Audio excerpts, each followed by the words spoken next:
My content existed because I tried my very hardest to be an absolute and utter realist, especially with uncomfortable truths. I was pointing out that very uncomfortable. Is that a truth? It's an uncomfortable truth in many parts of the world. It's not a truth that I'm happy about.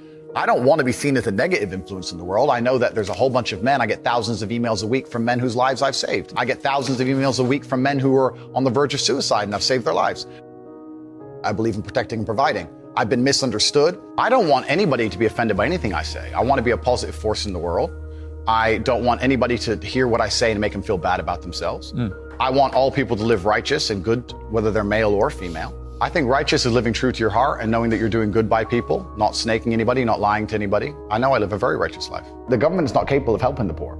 And this is why it's so important as a person, you take personal responsibility and understand you're living in a world where the matrix can be cracked. You can make a bunch of money, but you need to take responsibility and do it. I refuse to accept that there are people out there who cannot become happy, contented individuals. I refuse to accept we live in a world where God has created people who, no matter how hard they work and how good their life becomes, can't be happy. I don't accept that. I accept that the universe is a very giving place and that God loves all of us. And if you try your best and you work hard, you can become a better person. I'm telling the younger generation that if they don't get up and work hard and make sure that they're important, that the world's not going to give a shit about them. 99% of my content was aimed at men, telling them the truth, saying that as a man, you're born with no inherent value. You have to become important. You have to go through some pain or go through some suffering to make people care about you. Otherwise, you're not going to matter. As a dude, if you walk into the party and you've put no effort into your life, nobody gives a shit. Nobody cares about you. And every man out here knows. And one of the great things about the masculine journey and masculinity is that we've all lived a semi-similar story. It's kind of cool. Like, we've all been the teenager, gets heartbroken. We've all been unimportant. We've all worked hard and then started to get some clout. And then we've all kind of lived the same kind of journey. So I say to everybody out there, yeah, if you don't follow that path and follow that journey and in one way or another get to the top, whether it's fighting, whether it's comedy, whether it's musician, whatever it is, if you're just going to stay somewhere near the bottom and then at the age of 44, email me saying I'm depressed, well, of course you're depressed. You're a loser. Yeah. But that was your choice because you have to build yourself as a man. And if you decide not to build yourself, then your life's going to suck. My main message is to resist the slave mind, to understand that every single thing you're being told has an agenda behind it or you wouldn't be told it otherwise, to examine every strongly held belief you have and try and identify where it comes from and why you have it. I sit and argue with people, I discuss things with people, and they so fervently believe a point. And I say, why do you believe that so much? Like, do you have personal experience? No, but I saw the news. The news told you X, and now you are desperate. You will sit here for hours arguing that point. A lot of people are completely empty vessels ready to be programmed. And I try and tell people, listen, to just stop for a second and understand that the things they're telling you to believe are not necessarily for your benefit. The people who make the rules don't make the rules for the benefit of everybody. They make the rules for the benefit of the people who make the rules of the game. So telling people to resist a slave mind and just be critical thinkers, keep their brain open, pay attention to things, be perspicacious, that's the general theme. And it doesn't matter whether you're left, right, liberal, man, woman, etc. It's just think for yourself. That's the general message. I believe men and women are a beautiful union. I think we're slightly different, but when we work together, we're the most powerful force in the world. And I certainly believe that men and women, when they work together, it's the most beautiful force on the planet. So of course I believe in men and women. Of course I believe in love. Of course I believe in marriage. Of course I believe in family. Okay. I believe in marriage in the traditional sense. I believe a man has a duty to stand up and be a real man. I believe that the problem with the world today that we are facing is that not enough men are sticking to the age-old ways of masculinity. I believe that me standing up and saying a man must protect a woman and provide for her, so he needs to make sure that she's safe. He needs a degree of authority. I believe women are sovereign individuals and they can make any choice they so desire.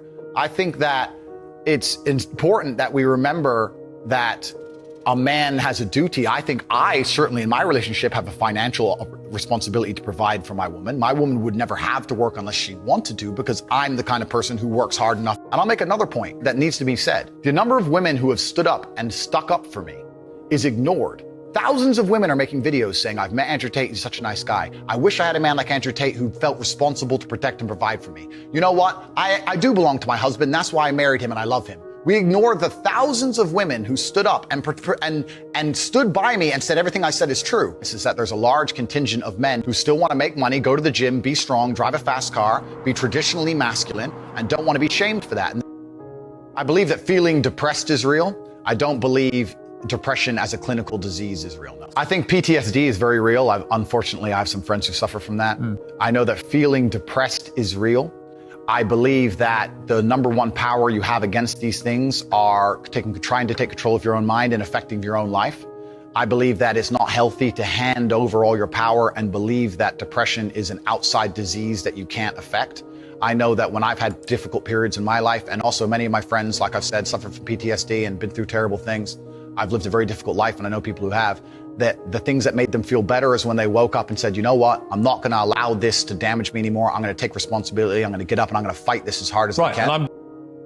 If someone comes to me and says, I'm clinically depressed or I feel very, very sad, I would say the first thing you need to do is stop accepting the identity of a clinically depressed person. Stop accepting you have no control over this. And what you need to do is stop identifying that way, and let's work together to try and fight against it. A lot of people who are clinically depressed are suffering with something in their life, and if you fix the problem in their life, perhaps they won't feel depressed anymore. The thousands of people who have emailed me saying, my doctor told me I was clinically depressed and it's a disease that I have got in my brain and I can't be fixed. And I started listening to you and I realized that that's not the case and I can fix my own life, and you're the only person who has ever helped me. I believe feeling depressed is real. I do not believe it's a disease that you catch from the sky and you cannot affect. I believe that no matter what happens, I believe you have control of your own mind and you can fight against it. I believe if you change your circumstances in your life, you may feel different. I'll give you a quick example. I had a guy who emailed me saying he was clinically depressed and he was going to kill himself. I obviously am not a psychiatrist, I'm not a doctor. I told him, because I replied to my emails. I said, have you been to a psychiatrist? He said, yes, I'm clinically depressed. I've been on these pills, this amount of time. I'm on antidepressants, it doesn't work. I said, I don't know what to say to you besides this. And he said he lost his girlfriend, that's why I became clinically depressed. I said, listen, go to the gym, get a six-pack first. Once you've got a six-pack, email me again. If you still feel like killing yourself, I don't know what else to say to you. But I'd say, strong body is a strong mind, go train.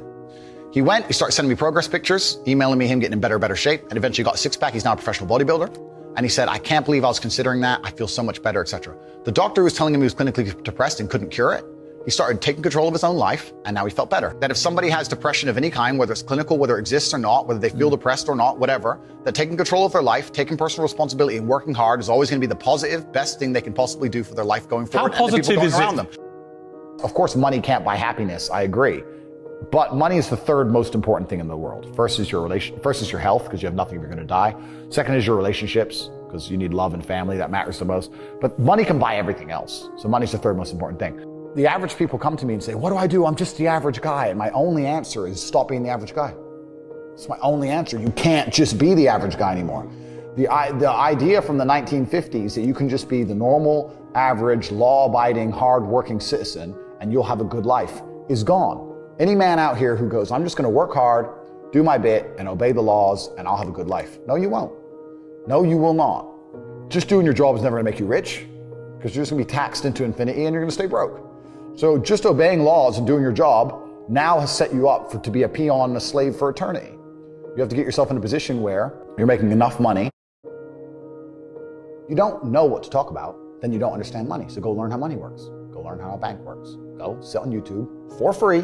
You don't need to pay 50 grand in 4 years like a university. Go sit on YouTube and understand money, banking, or the real estate market, any of it. Understand the last housing price crash, why it happened, understand mortgage rates and how that's affected by interest rates. Understand it, and then go sit with someone else who understands it and talk about it. People should, even if they haven't got a penny in the world, should be going to these meetings about real estate, about investing, that especially if it's cheap, they should go. Just meet other people who at least have money. Have conversations about money. Talk about it. How are you going to get what you don't talk about?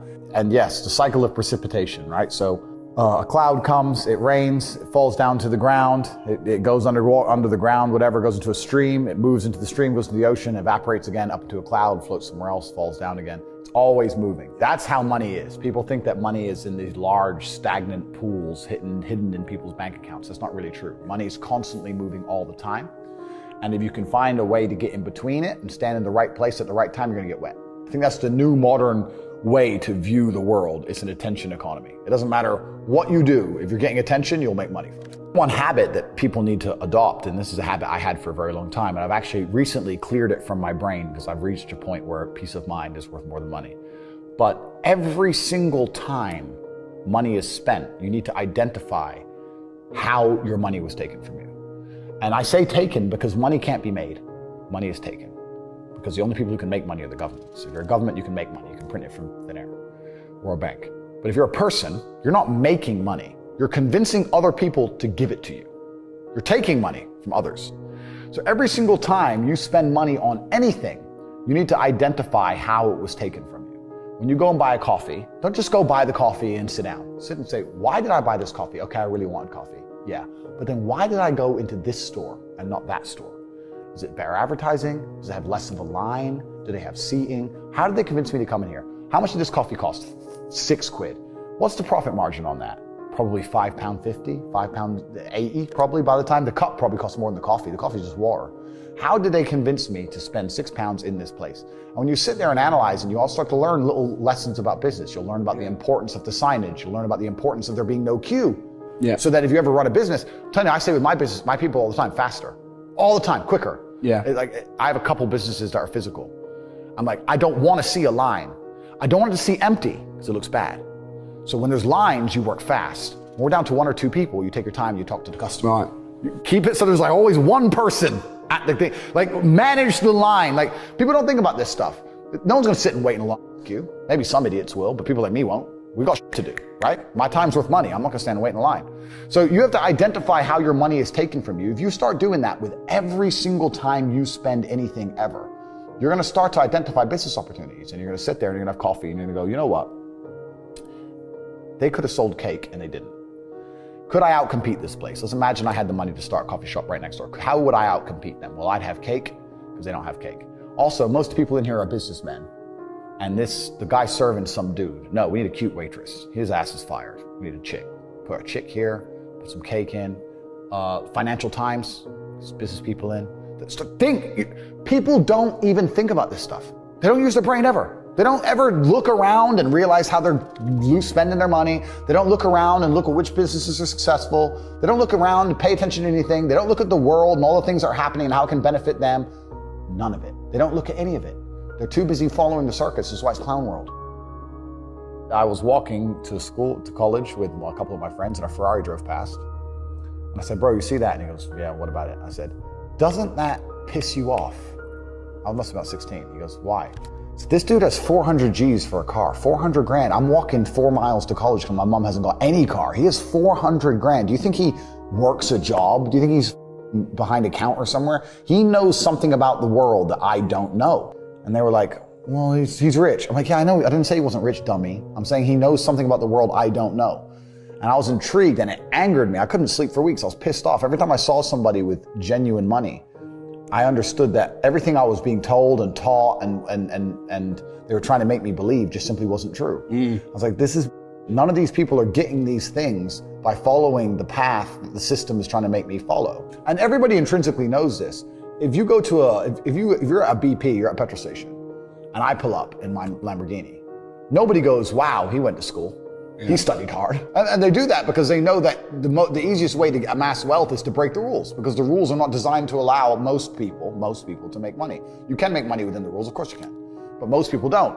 Most people who follow the path work, consume, die. That's it. So I always knew the same thing as you, and I knew there had to be another way. I knew that just working for money was a paradigm that wasn't true. And then you understand making your money work for you, and you understand delinking your time from money. Yeah. You start learning to understand these things, but eventually you build a system and you build an ecosystem like me. I have 60 or 70 people work for me all around the world, and things just happen and money just kind of appears as long as everything's well organized. I mean, in my experience, like imagine if I didn't have all this money and I had to go get a job again, I'd get a sales job because I've always been a salesman. And I think that's a very important life skill to have, to be good at sales and to deal with the stress and have a commission-only environment. But I don't know if they even teach sales in university. Yeah, it's all garbage. They don't teach anything important. They just teach anything. They teach things that are going to keep you inside the slave mind. And they want you to go to school and then go to college and then go to university and get in debt. And you have to be in debt so that now you have to work. And you're working and you're in debt, and then they want you to take on more debt if possible in the form of a mortgage, which a lot of people do, which we can talk about because I know you're the property guy. Yep. And then you're in debt now, and once you're in debt, you can't really quit your job, and it's very difficult for you to leave the country.